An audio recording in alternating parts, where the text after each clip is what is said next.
The Apple iPhone 16 Pro Max is bigger and more powerful than ever. It has a beautiful screen, an excellent camera array, and new camera controls that could change how you approach iPhone photography. Power and battery life both get a boost to make this the big screen smartphone of your dreams.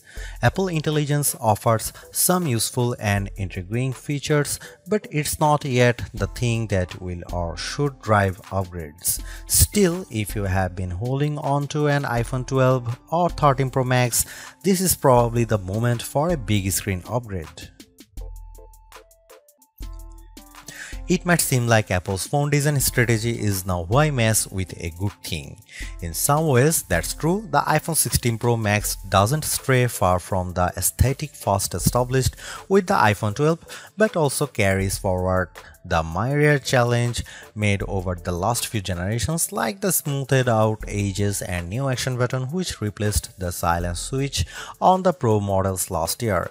Its dimensions are close to those to the iPhone 15 Pro Max but enlarged by a few millimeters here and there. The 16 Pro Max is 163mm by 77.6mm by 8.25mm and weighs 227 grams. That's 6 grams heavier, 3.1mm taller, and 0.9mm wider than the iPhone 15 Pro Max. If you are comfortable holding and using the iPhone 15 Pro Max, I suspect you will have no trouble with the iPhone 16 Pro Max. I can't say the new phone felt substantially larger in my hand, but I do notice the difference in screen size. The bottom edge features microphone and speaker perforations along with a USB-C port that with the right cable can support Thunderbolt 4 data transfer speeds. There's also a speaker slot along the very top edge of the display. Together with the bottom edge speaker, this phone can produce undistorted room-filling sound. Highs are sharp, mids are strong, and bass is good for the device size. Button placement is mostly identical to last year, with the volume buttons and action button on one side and the larger power or sleep or Siri button on the other side. They are joined, however, by a new button, camera control, roughly the same size as the power button. The camera control button is a multi-purpose control that can recognize physical presses and lighter presses to enable haptic response and gestures. It offers instant access to the camera and with those other presses and gestures to various virtual millimeter lenses and camera settings. The materials and build quality are once again excellent. Apple used grade 5 titanium on the body over a graphite-clad aluminum substructure. Apple has also upgraded its ceramic shield, which may make it less susceptible to cracks and scratches, although I was quite careful with my 1TB desert titanium test unit, so I can't say for certain if this is the case. Okay, I did get it wet, purposely running the IP68 rated iPhone 16 Pro Max under a garden sprinkler. It was fun to watch the screen activating as it was touched by 1,000 tiny fingers when it was just water droplets, but the phone was otherwise unmoved and unharmed by the deluge. Sometimes I wonder how Apple might say its next screen technology. Will it add duper to it so it becomes super duper Retina XDR display? I mean, it may have boxed itself into a corner, but Apple skirted the issue this year by leaving its iPhone display technology pretty much untouched. This is a giant screen, 6.9 inches, achieved through a combination of a slightly larger chassis and pleasingly thinner bezel. There are more pixels than last year. The iPhone 16 Pro Max screen is 2868 by 1320, while the iPhone 15 Pro Max is 2796 by 1290. There's more pixels but not a higher density. This is still 460 ppi and so falls behind the Samsung Galaxy S24 Ultra's QHD Plus display, at least on the ppi front. Apple also didn't mess with the dynamic island, which remains a useful and fungible information peel in the upper portion of the screen. It houses Face ID, depth sensors, and a 12-megapixel true depth camera. The camera takes excellent selfies and is my go-to for biometric unlocking. While the display's core specs haven't changed, they are worth noting. It's a wide color gamut screen that supports HDR True Tone always on display, means you can see a less saturated version of your lock screen without unlocking the phone, 2000 nits of peak brightness outdoors, and Pro Motion. Speaking of which, everything I did on the iPhone 16 Pro Max looked fantastic. I don't even notice the dynamic island when it's inside one of my games, and streaming videos via the likes of Netflix tends to crop out the cutout. I know everyone wants to talk about Apple Intelligence, but it's the changes to the core iOS 18 platform that will have the biggest impact on your iPhone 16 Pro Max day-to-day use. Photos, for instance, has gotten a huge overhaul, and one that I'm not entirely sure makes it better. It's a situation of who moved my cheese, as many of your core features may have shifted or been replaced. The Photos app now defaults to search and collections, which might throw people who are expecting to see their photo library. Still, if they get used to using search for some natural language queries that yield useful image results, they might be pleasantly surprised. The iOS interface is now more customizable, and if you want, you can leave spaces in your app grids. You still can't place an app icon in a space that, say, straddles two spaces in the invisible grid, but I think people will appreciate this new level of flexibility. Apple seems a bit obsessed with summarization. Summaries exist in writing tools and in the new Safari, which has a slightly hidden highlights feature. Look for a tiny hamburger menu on the left side of the address bar. You can use that to turn it on, and it will take, for example, a lengthy New Yorker article about Ronald Reagan and condense the thousands of words into a paragraph summary. Impressive. So I worry that such a boil down might leave out important nonsense.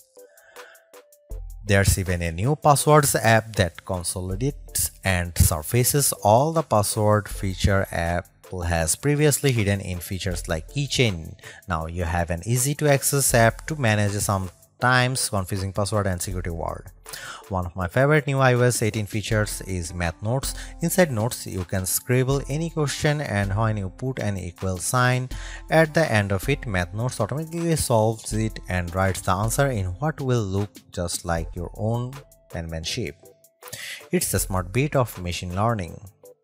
None of this is as sexy as Apple Intelligence, but this and the myriad of other changes coming with iOS 18 might be more readily practical than what you can currently do with Apple's AI efforts. Apple's 13-year-old digital assistant has burst out of its floating bubble, and now when you summon it, takes over the whole screen. I switched between calling Siri by name and using a long press on the power button to call it, and each time the entire screen was encased in a beautiful multicolor glow. The display almost appears to flash when you press that button, and when you make your request, the screen pulses in response. Siri really seems more alive than ever.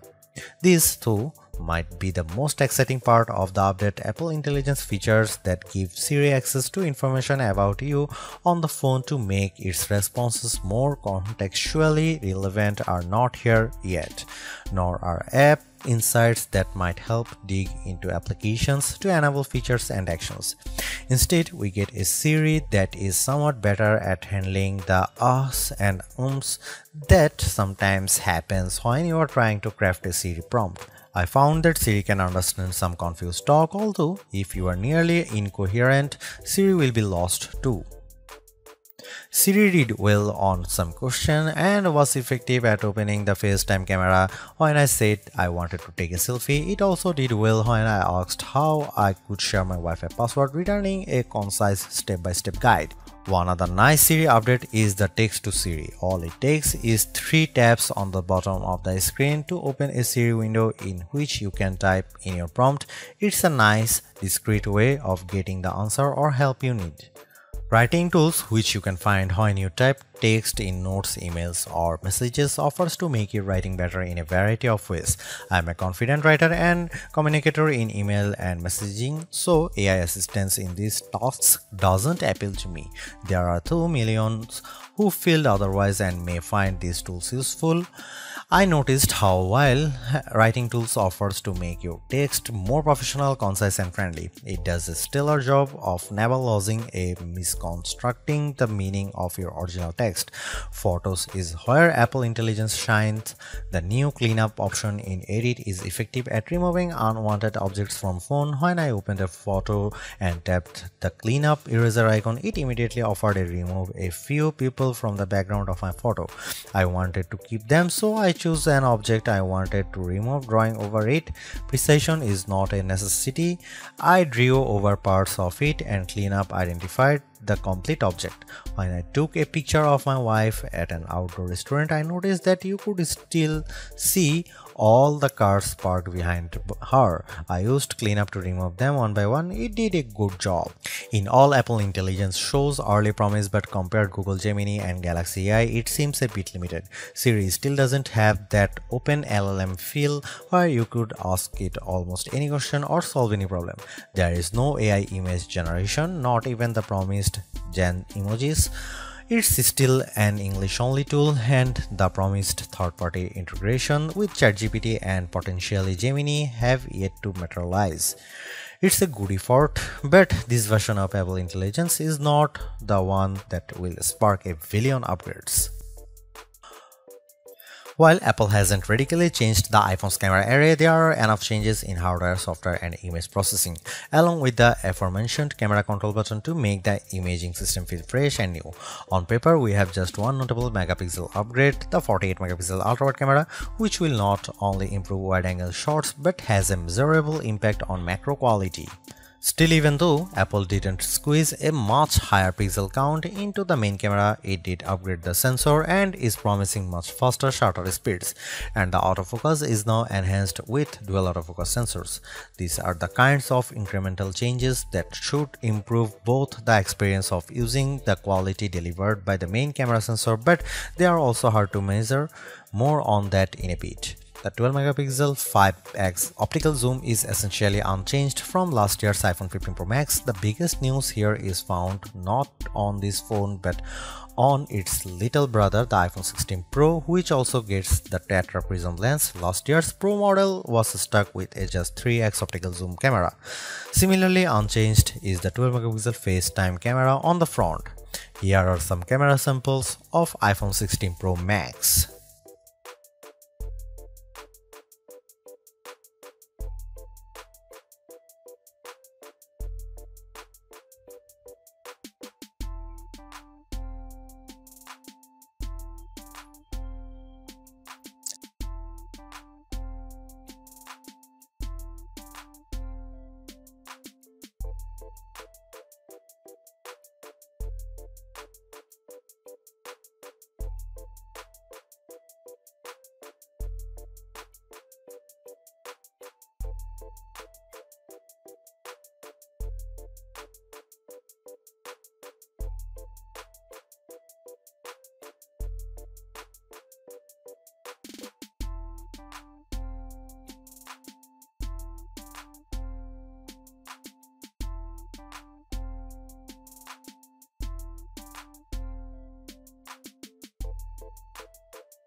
By every metric, the iPhone 16 Pro Max's new A18 Pro SoC is a beast.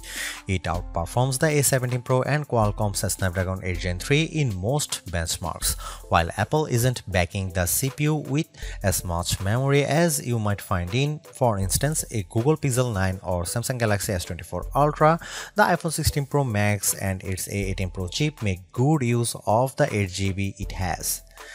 That the iPhone 16 Pro Max is essentially a mini computer in your pocket should surprise no one. Apple Silicon has provided ample power for everything from everyday productivity tasks to 4K video editing and AAA console gaming. The A18 Pro is no different, but in this case we have an even larger canvas on which to enjoy its benefits. I'm not sure I could find a task this phone couldn't handle. If I have one criticism, it's that the phone does seem to get a bit warm during, for instance, gameplay and video editing in CapCut. I don't know if this is the graphite covered aluminum substructure more efficiently delivering heat from the chip to the body or the phone overworking. The good news is that this does not adversely impact performance or battery life. Call quality was good, and I am pleased to see that this is now a future-leaning platform with Wi-Fi 7 support. There's also Bluetooth 5.3 support and second generation ultra-wideband. It helps in my Find My app, which I used when I purposely misplaced my new AirPods 4. In the US, the iPhone is now eSIM only, which I like, although some people miss the physical SIM card. I appreciate the ease of switching eSIMs from one phone to other and how easily the iPhone 16 Pro Max lets you switch between multiple eSIM numbers on the iPhone 16. The iPhone 16 Pro Max delivered some of the best Future Labs battery drain results I have seen. We got an average 16 hours of battery life on our tests, and anecdotally I saw between 14 and 17 hours depending on activity. That's impressive. Apple is finally supporting QI2 wireless charging technology and provided me with a new QI2 supporting MagSafe charger and a 30-watt charge adapter. The iPhone 16 lineup ships with a 60-watt capable USB-C cable but no charging adapter. Using those two accessories, I recharged the iPhone 16 Pro Max at 44% in 30 minutes. Apple claimed 50% in 30 minutes, so this is pretty close. A full charge took about 2 hours. One thing not a lot of people know is that with a standard USB-C cable, you can charge your AirPods or Apple Watch off the iPhone. The iPhone 16 Pro Max have everything we have come to expect in a year-over-year upgrade even without Apple Intelligence. The 6.9-inch iPhone 16 Pro Max have a slew of upgrades including a good battery life, outstanding photo and video chops and iOS 18. The iPhone 16 Pro Max are excellent phones worthy of a spot in your pocket if you can afford them.